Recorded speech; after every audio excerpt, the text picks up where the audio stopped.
Monsieur Jourdi, bonjour. Comme vous savez, la Russie et la France se sont mis d'accord sur la rupture du contrat sur les Mistral.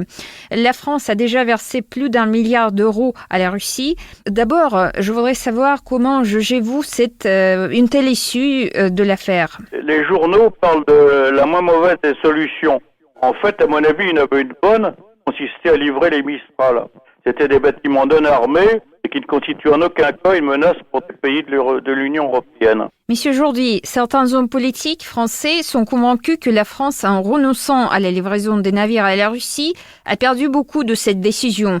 On pointe du doigt notamment le récent contrat, un accord d'assemblage que le groupe américain Bell Helicopter a signé en Russie avec l'usine d'aviation civile de l'Ural, et cela malgré les sanctions.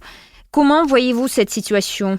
J'avoue que je n'étais pas au courant de l'affaire des hélicoptères, mais j'ai entendu dire que la vente des Rafales à l'Inde allait être annulée et qu'ils achèteraient des Sukhoi. Je constate que les USA n'ont jamais abandonné leur collaboration spatiale avec la Russie. Le Figaro parle de la France comme un caniche des USA. Jusqu'à maintenant, toujours la France a vendu des armes sans conditions d'emploi. Il est bien certain que nous allons perdre de la crédibilité. Et maintenant, Paris cherche des acheteurs potentiels des navires. Parmi eux, on retrouve déjà l'Arabie Saoudite, l'Égypte, le Canada, le Singapour, mais aussi l'Inde et le Brésil. Quel candidat au rachat des Mistral est le plus probable selon vous ? Je vous avouerai que je trouve d'abord qu'il y a beaucoup de candidats pour que ce soit vraiment sérieux. Et puis le Canada, il achète des bateaux qui sont aux normes de l'OTAN, ce qui n'est pas le cas des deux Mistral qui vont être livrés à la Russie. Pour les autres, j'ai pas spécialement d'idée. Mais de toute façon, il est bien évident qu'on va les brader. Si ces pays sont intéressés, c'est parce qu'on va les vendre beaucoup moins cher que ce qui coûtait à l'origine. Finalement, on perdra de l'argent.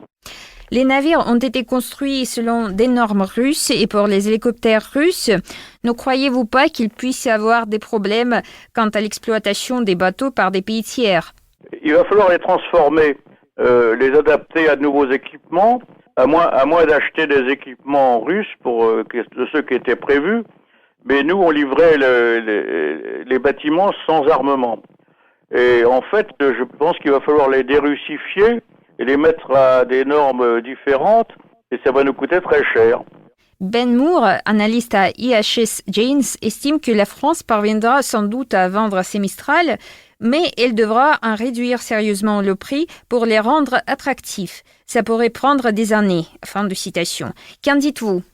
J'espère qu'on arrivera à les vendre, parce que la France n'en a pas besoin, elle en a déjà 3. Mais il faudra faire des travaux d'adaptation suivant le client, et ça va nous coûter très cher. Moi, je pense que dans cette affaire, la France finira par perdre de l'argent.